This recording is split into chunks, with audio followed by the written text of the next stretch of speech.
welcome back to our channel. In this video we'll be talking about intermittent fasting or intermittent energy restriction diet. So intermittent fasting works on the principle that if you starve your body for 10 hours or more, your body will go into a state of ketosis, meaning that it will break down fat for energy to fuel your body to do your everyday activities. So first we'll go through the different types of intermittent fasting. Then we'll look into detail at each and every one. First you have your 12 hours, then you have your 16 hours. Third, you have your 5:2, and fourth, you have something called as alternate day fasting, and finally, you have your meal skip. So those are the different intermittent fasting methods used. Now let us look into them in detail. So first off, we'll start with 12 hours. So 12 hours meaning that you will be fasting for 12 hours and your eating period will be 12 hours. So let's say your final meal of the day is at 8 p.m. the night. You'll be fasting all the way till 8 o'clock in the morning. And for the beginners, I actually recommend going with this because it's actually very easy to follow. You'll have a pretty big meal in the night at 8 p.m. and you're going to sleep, which is basically what everyone does at night. And obviously breakfast time is somewhere around 8:30 or 9. So you'll not find it very tough to start off with that. So next up is 16 hours. So 16 hours is like an advanced level of 12 hours where you'll be fasting for 16 hours. So next up we have our 5:2. Meaning that you will be eating normal food and normal caloric intake on 5 days of a week, and 2 days of the week you will be restricting your caloric intake. So men should aim for somewhere around 600 calories and women should aim for somewhere around 500 calories.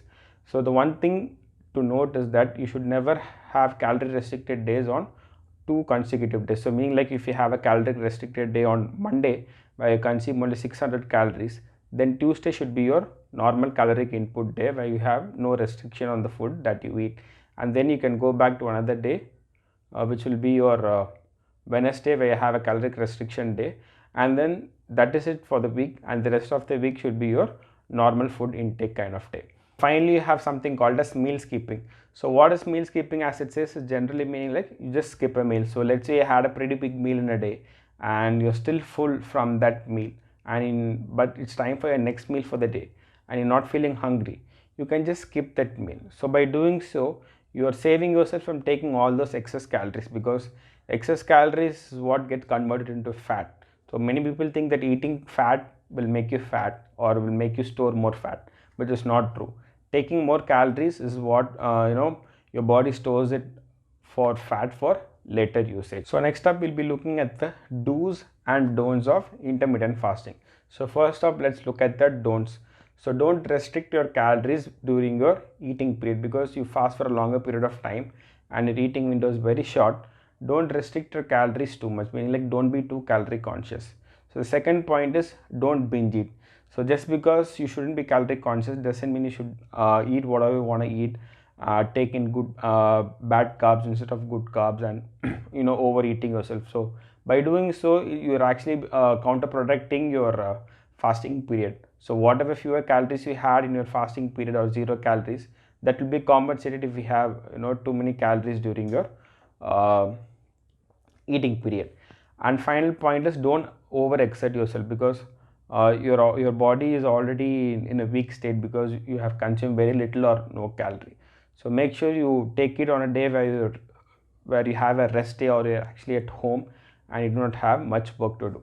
So what are the do's? So first thing is find out which one is suitable for your body. So as I said, if you're a beginner, start off with 12 hours fasting period, and then you can slowly work up the ladder and you can find which suits your need and which suits your lifestyle.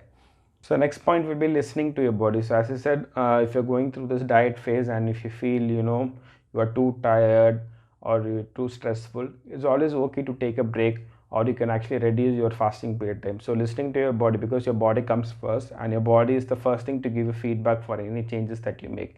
So listening to your body is always a good thing. And the final thing, as I said, don't binge eat. So what foods you should take? You should take foods that are high in fiber, high in fats, and that have good protein content. So you can ask me, like, I'm going through all of this hardship, fasting for a longer period of time, my eating window is so less. So what are the benefits that I'm going to get, and is this actually worth it? So the benefits of intermittent fasting are, so obviously you'll be losing weight and you'll also be losing fat, and you'll have your increased metabolic rate, obviously. So increased metabolism, and some of the people might have some bloating problems and some digestive issues. So intermittent fasting solves all of that problems also, and it reduces your sugar cravings. And so you can ask me like, how soon will I be seeing results? So within the first week of intermittent fasting, you can lose somewhere around 2 to 3 kilograms, and within the first 2 to 3 days your sugar cravings will start to go down, and within 24 hours of actually starting your intermittent fasting, you will be getting better sleep. So this is the overall pros and cons and do's and don'ts of your intermittent fasting. So try it out, and who knows, maybe this is the diet that will help you reach your goals. So if you found this video helpful, don't forget to hit the thumbs up button, and if you think that this video might be helpful to someone, don't forget to share, and don't forget to hit the subscribe button and show us your support.